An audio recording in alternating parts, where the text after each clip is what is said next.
the Zennial Odyssey podcast, where we discuss life from the point of view of people born in the late 1970s to the early to mid 1980s. We discuss growing up analog and navigating adulthood in a digital world. Please come join us as we look to uncover what it actually means to be a Zennial.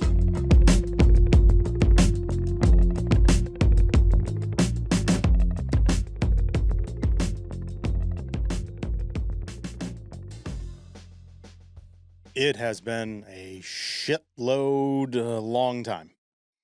It's been so long that I can't even remember off the top of my head when the last time I did an episode was. I know it was with Mr. Mike Snellgrove, and I am greatly appreciative of him being the catalyst to that. He was the one who reached out to me. He was the one who would send me GIFs and emojis and memes, basically being like, hey, asshole, why the fuck haven't you guys done a podcast in a while? And I appreciate that because it felt really good. And we had a really good conversation. We talked about sports. We talked about how the Probably Wrong podcast is going. That is his podcast. We talked about the upcoming event that he was going to be doing with his fellow podcasters, the fellow hosts of the podcast, Dave and Tony. And was just kind of asking questions about why have you not had a podcast recently? And at the time, Remy he's working this new job. I'm technically, even though I started working before him, I have a new job as well. And I have new hours, and it's just a lot of kind of all over the place, but I don't fucking know. And maybe at the time I didn't know, but I was glad that he reached out to me and that we did that episode, and it was fun. It was an 1.5 hour episode, for fuck's sake.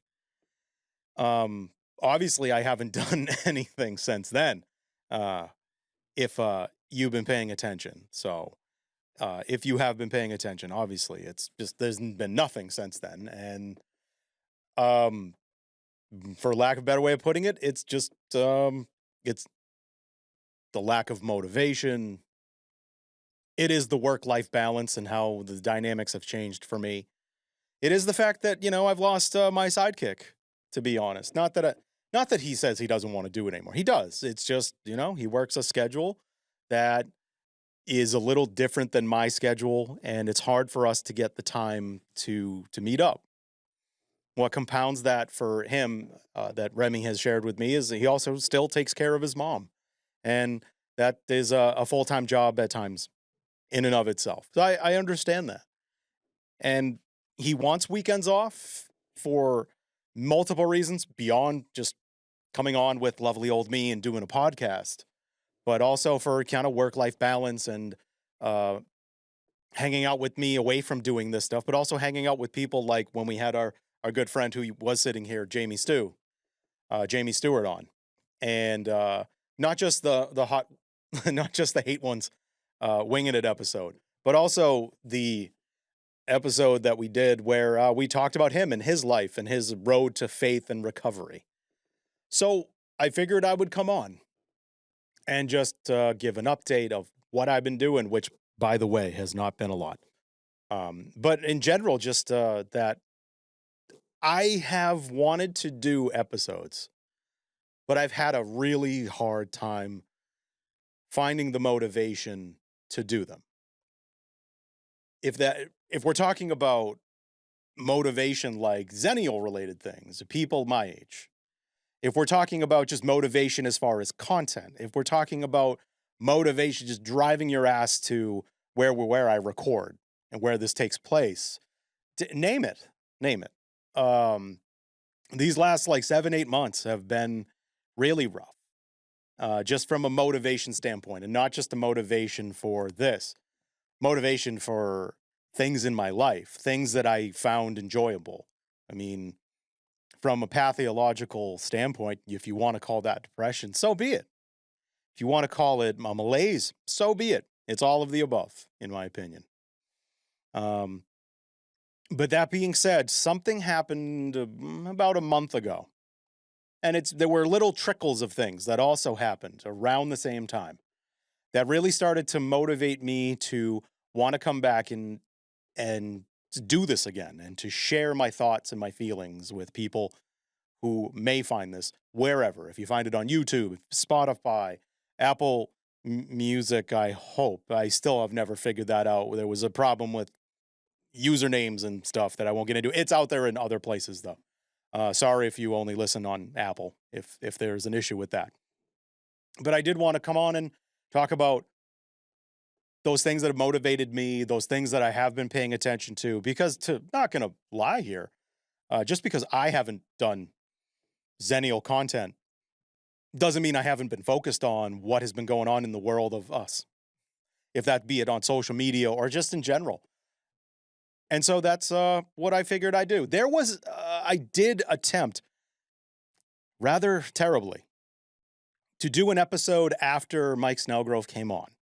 I was like, yeah, let me talk about similar things. And there are things I'm going to talk about that I did talk about on that. And then there are things that have come to light since then that I just think it would make for a better episode. I didn't realize that it was like a meh until I sat down and was trying to edit it, both the audio and the visual. And I just walked away from it going, ooh, we may have to just scrap this because it's not enjoyable. And for the most part, it's just like me going, it's just me, just really nonsensical stuff. So this will be like a redemption for that. But it also will be just what's going on, what's new, and see what happens from here. Where should I start? Maybe I'll start with talking about the event that Mike Snellgrove and the Probably Wrong podcast did at a local bar and restaurant. So we talked about it on the episode, but at the same time, he said, hey, we're doing this thing. Are you going to come? And it was on a Saturday, so I could go out. It was early enough that it could get me out of my home. I did go out. It was pretty awesome. I got to meet people who listen like I do to his podcast, usually through Facebook Live, but they do have it out there on the many domains as well. But got to meet people who comment during the live episodes like I do. And we were just chatting about sports, and we were chatting about life in general. We're all around the same age, and it was a pretty cool experience. And then got to meet family members, spouses, children. At some point, people that were just patrons of the restaurant kind of figured there was something going on because there's so many people. We're doing selfies, we're doing group photos. They offered to help us out with that. And then they actually asked about the Probably Wrong podcast. And so they were told them about it. And then some people who knew that I do a podcast, they had asked me, and they were just asking a little bit more. Some were other people, members of the Probably Wrong podcast, actually like, hey, he does a podcast too. And I'm like, because as much as it's easy to do this stuff, I'm an introvert. You put me outside of my element. And in a situation like that, it's like, Bob podcast too. And it's like, fuck. And this is what I'm doing in my head. I would rarely do this. I won't say never. I would rarely ever do this in person where it's like, okay, fuck it. Get my face on. In my head, I'm doing that, of course. So I would talk with some people. I did kind of steer them in the direction of how they listen, what are their audio apps that they listen to, so I could do that.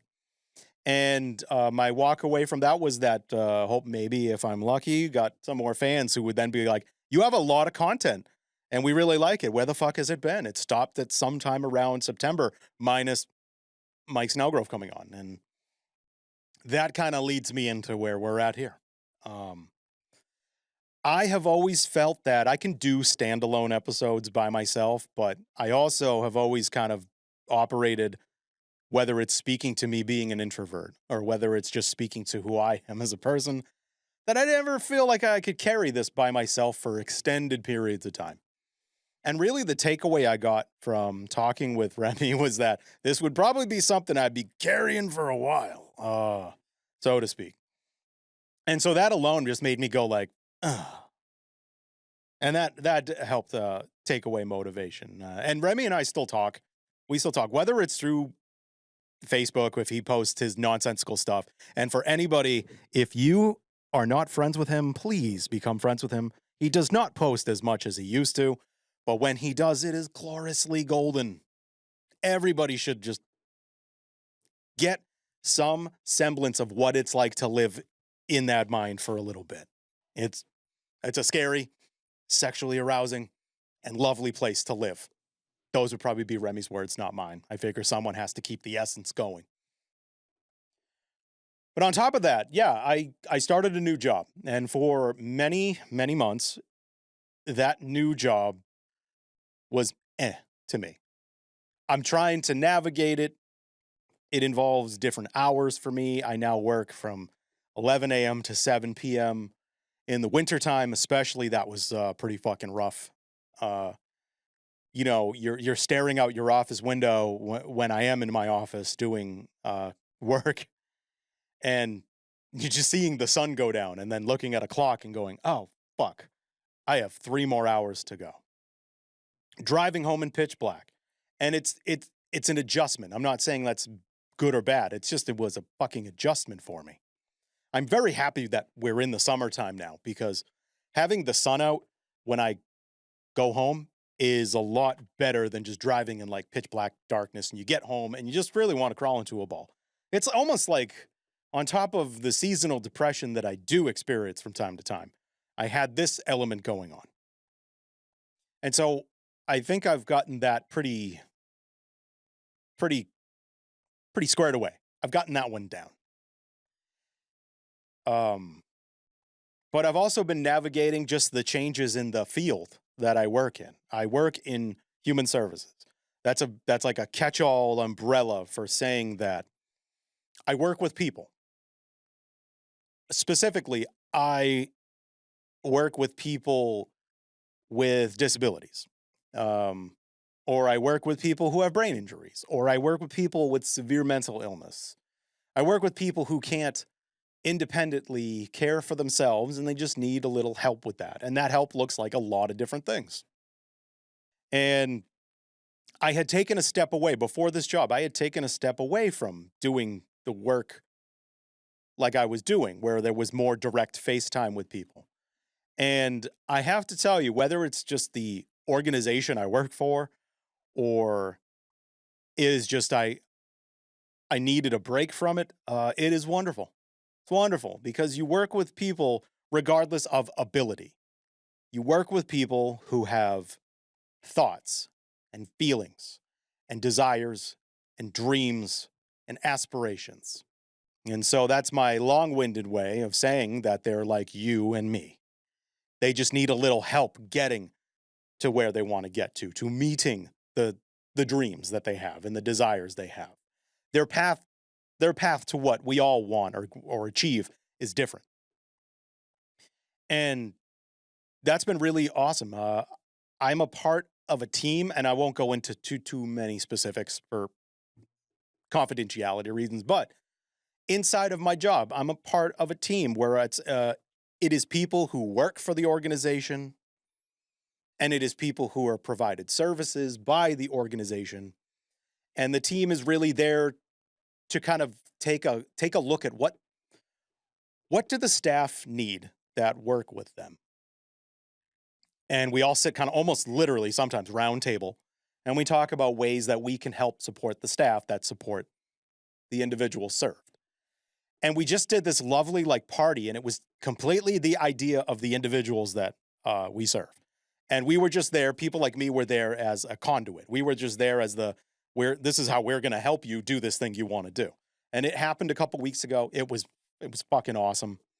It wasn't perfect by any means, but who gives a shit? It wasn't the point. The point was that we had people that we serve who feel like there are parts of their lives, things in their lives that they used to do that for whatever reason, be it COVID, be it whatever, they just don't do anymore, that made them feel like, they had a say in just the day-to-day stuff. And this is why we did it. And it went off phenomenally. And they said they wanted to plan to do more. And I was like, fuck yeah. Like, kind of like that. Like, that's a victory lap for me. It's like, it's good if they want to do it again. So that is something that has helped kind of my arc of positivity more recently. Another thing that has helped my arc is that I have worked in the field for 20 years ish. I've worked in human services for about 20 years.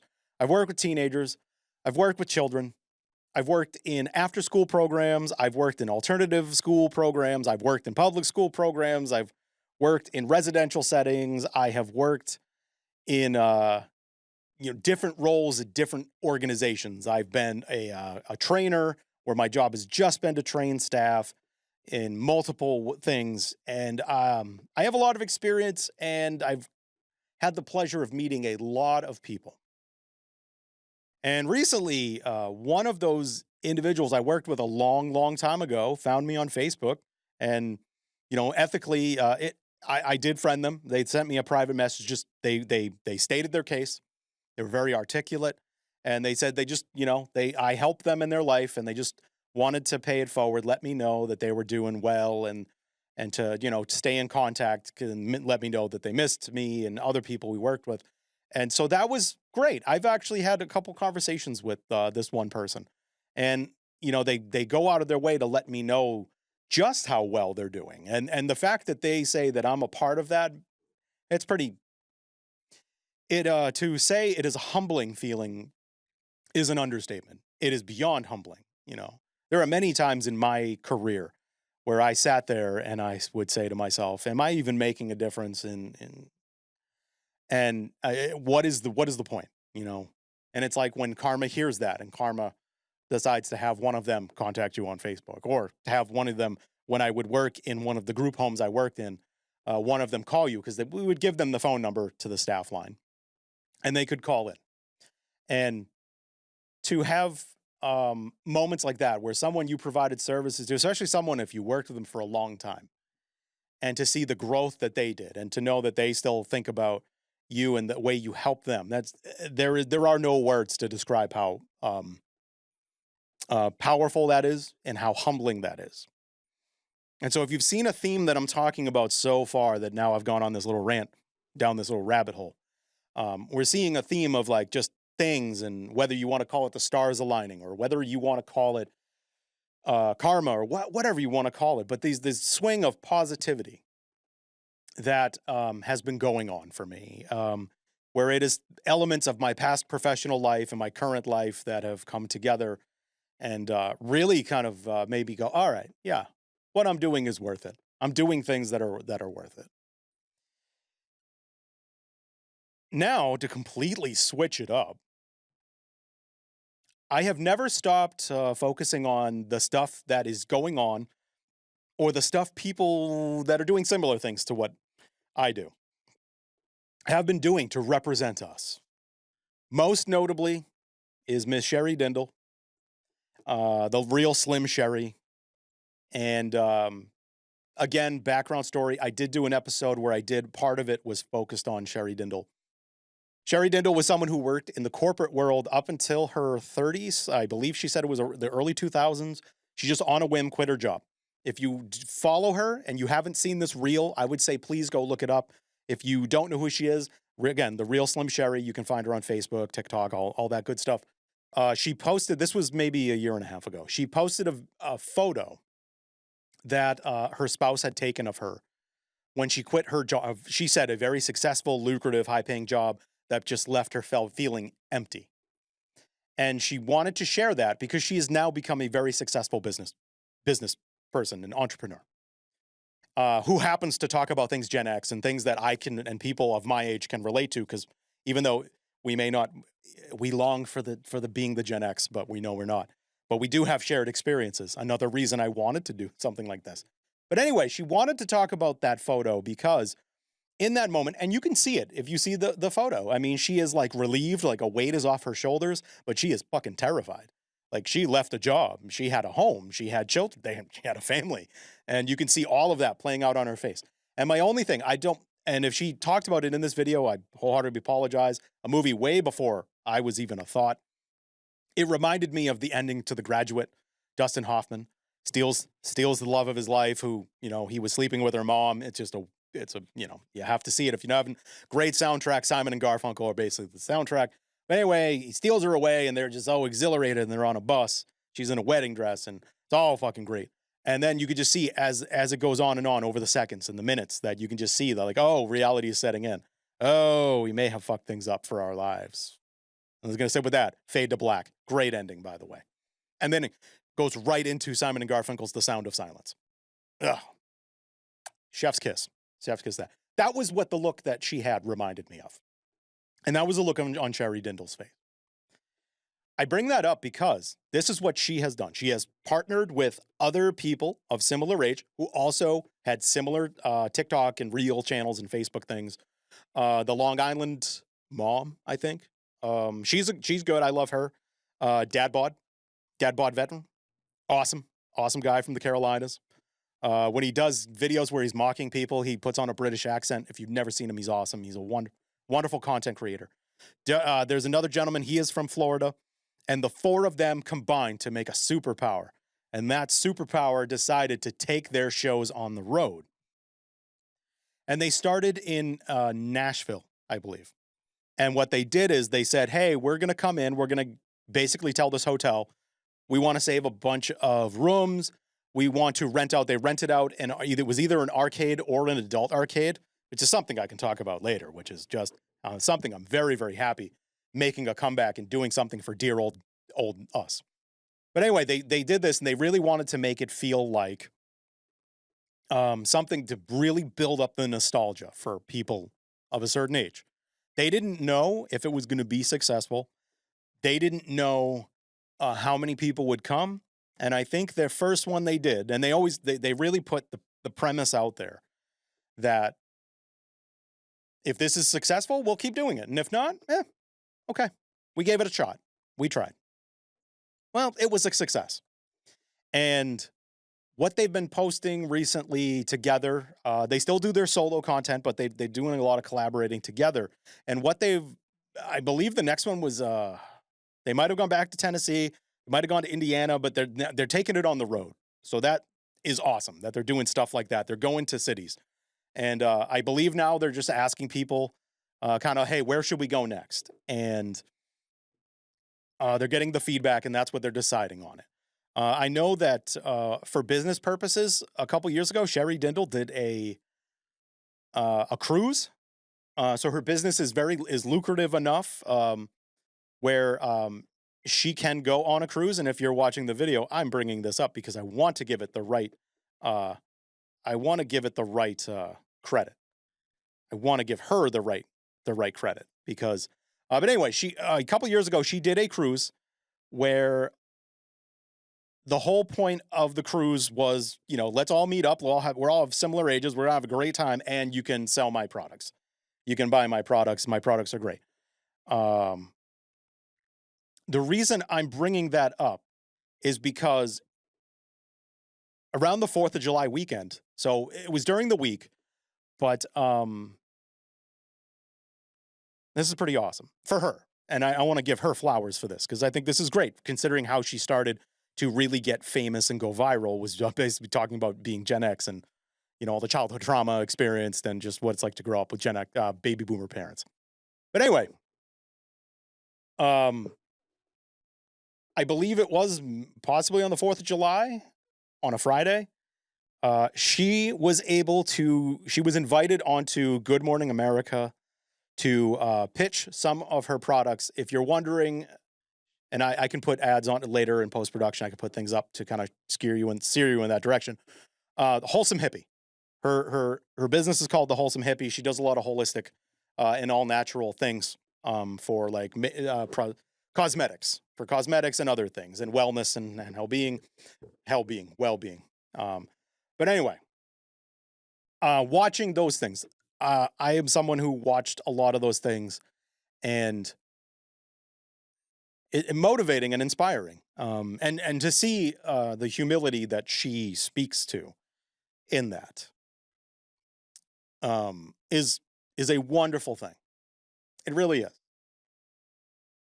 It shows people like, oh, this could be you. This could be something you do. And if ever that something that happened, that I have no business, but if ever something like that happened for me, I mean, that would be pretty cool too. You know, it also speaks to something that both Gen X and Zennials or older, generic, geriatric millennials, which I would be. Uh, we're very resourceful. We're problem solvers, and we get shit done. And that's what it really spoke to me too. But I still drifted. Still felt like I was drifting, just aimlessly wandering through the worlds of social media and life in general. Along the way, I lost my hat that I wear a lot, the trucker hat I wear a lot, so I had to replace it. This one is pretty brand spanking fucking new, by the way. And I'm breaking it in now, and I'm sweating profusely in this room, which is very, very humid and hot. So whatever, it's going to help the hat break in. But anyway, one of the actual Facebook pages I followed was a Zennial page, and it went away. They put an announcement out, and it went away. It was nice. There was not a lot of it wasn't entirely active. It was active enough. It's a lot more active than I've kept the XOP podcast page. I'm sorry, everybody. Yeah, I'm a shitty person. Yeah, it is what it is. I'll own that. But they put out an announcement and they just said, sorry, it's kind of going away. It's been fun. Bye. I mean, part of it came across like maybe just something in their lives, the admins' lives had changed, which is fair. That's fine. Okay. And then out of nowhere, I got a random invite for anyone who's followed, and I know this only from Jamie Stu, someone who's commenting on his page. When he said, "Why the fuck do I get ads so often?" And someone said, "You have to now swipe to the left to get the feeds of your friends." It's something Facebook did. I did not know that either. And I went, I'm glad that somebody asked the question so I didn't have to look foolish. Yes, I know. I'm working on myself. So it's going to be till the day I die. But anyway, on the feed where you get ads and things, I started to see this group. And I was like, "Oh, it's another group. It's another one of these groups." Okay, all right. Well, let's see what it's about. Yeah. And that group is called the Zennial Mix, the original Zennial group. I found out that this group has actually been around fairly long. It's been around about 8-9 years, and so I joined it, and they had a real big uptick in people who had joined recently. And the last time I checked, there's somewhere, I want to say there's like 100,000 people in the group. Pretty awesome, by the way. But when I came aboard, it was a time where there was a big influx. And in the group, somebody either misunderstood something that was said was required, like, hey, post a picture of yourself when you're young, post a picture of yourself now, and tell us a little bit about yourself. And again, the introvert in me was like, ooh, that's playing a dangerous game. But a lot of people did that. And by a lot, I'm talking like people are still doing it, but I would say maybe 1,000 people posted pictures of themselves in high school, posted a picture of themselves now side by side, and kind of told us about their story, the story of them and up until the present. And there were the usual people who were like, this is fucking bullshit. Like, why didn't come on here for a dating site and all that, which what I love about people our age also gave people an opportunity to make references to, AOL Instant Messenger AIM. For those of you who remember, where people would start doing the ASL posts. Bless your hearts. Love you so much for it. But getting back to a lot of that stuff, one of the stuff, and I got involved with a lot of that stuff too, just commenting with people. People were very candid. People were very open.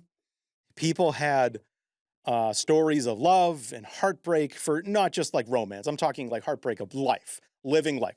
The older you get, the more life experience you get, the more bullshit you're going to experience, the more life you're going to experience, the more good and the more bad. A lot of people talked about becoming parents. Some people talked about becoming grandparents. Some people talked about just deciding not to become parents. Some people decided, I have pets, I have cats. My cats are my children, my dogs are my children, and things like that. But anyway, it's just, it was really fucking awesome. and it led to more in-depth conversations that people were having, that I got to have with people.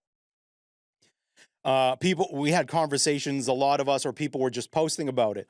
Conversations about the people who were like best friends to us, or people we loved and cared about, especially if they were our age, people that epitomized what we do, and people who didn't get to live long enough to experience something like that on Facebook, for example. And we talked about just knowing people that were the brightest of lights in life for us in general, who or died, for lack of a better way of putting it. And it was just great. The only way I can overall, if I had to summarize what it was like to listen and to experience this, as someone who did not attend summer camp, it sounded like what summer camp seems like it would have been. It was like almost like everyone kind of like getting there on the first day, right off the buses, and everyone's just getting introduced to one another. It was actually pretty cool. And from that have come other conversations about music, conversations about geographically speaking, where do people live?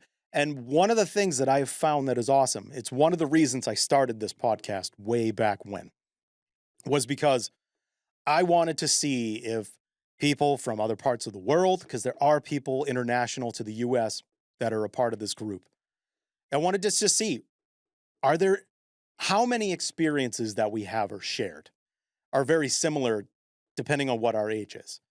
And the short answer is this: fuck ton. Doesn't matter if you come from, the Pacific Northwest of the United States, or if you come from Great Britain, or if you come from Australia. There were things that were going on that we all experienced, whether it was fashion, whether it was pop culture in the United States that just permeated throughout the world, whether it was 9/11. And 9/11 is something that is a focal point because a lot of us were teenagers and in our early 20s. And that was something that has come up a few times. I've had the opportunity to share novels that I've read that I feel like would really encapsulate the essence of music scenes that were a part of our teenage years, our formative years, of things like our childhoods, like Nirvana and Nevermind exploding. I found out that there are equally as many people who have read The 90s, a book by Chuck Klosterman. There are as many people who have read it, or as many people that hear it and were like, holy fuck, like, where can I get that book? Amazon is your friend. That's where you can get it. The same with like Chuck Palahniuk books.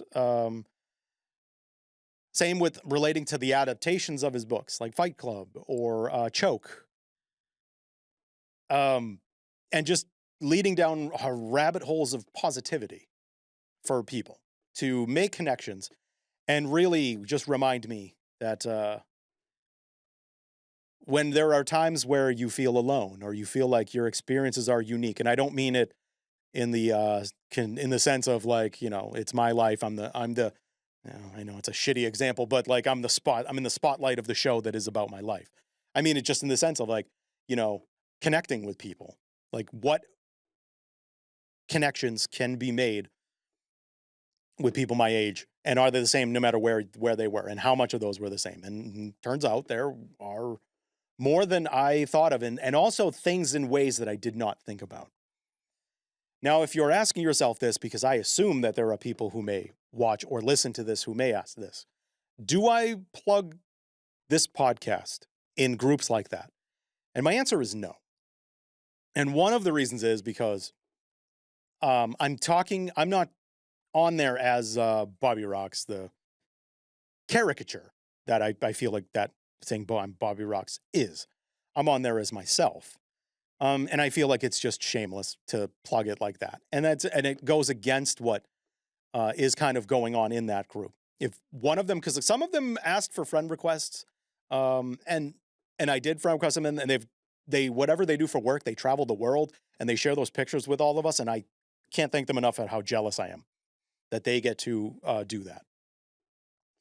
But no, I just feel like it's shameless. Like, for example, all of the wonderful, going back to the side-by-side images that people were sharing, I feel for the women who got bombarded because they talked about it in their DMs with Just the inappropriateness that comes along with that. Because again, that stuff irritates me too, because that takes away from the purity of the reason that people were doing it.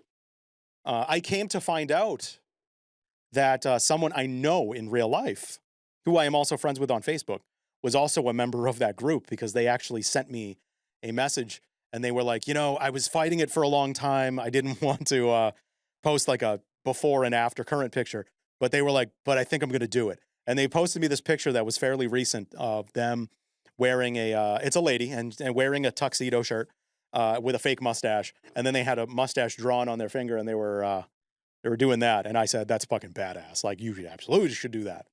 So they posted it and they got some incredible feedback. And I gave them feedback in there saying, yeah, I'm glad you went with the stuff that we talked about, not just for my ego.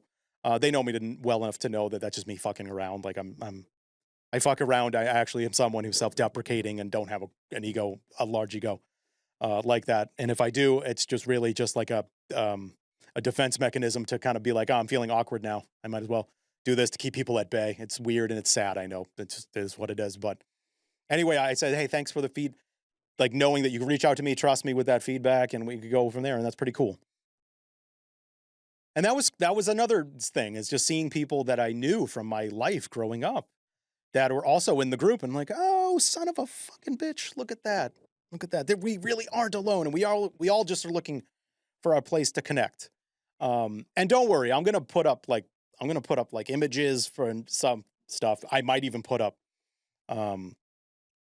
some video of, just what related to certain things. There are certain things I will not show from the Zenio group. I will not show. That gets into people's privacy. I understand they make it public, but I also feel like I should respect some of the things. Maybe I could do something where I blur it out a little bit so you can kind of see like the header of it and see how people are commenting on it. But yeah, that is something. And all of this stuff, by the way, is more so since like,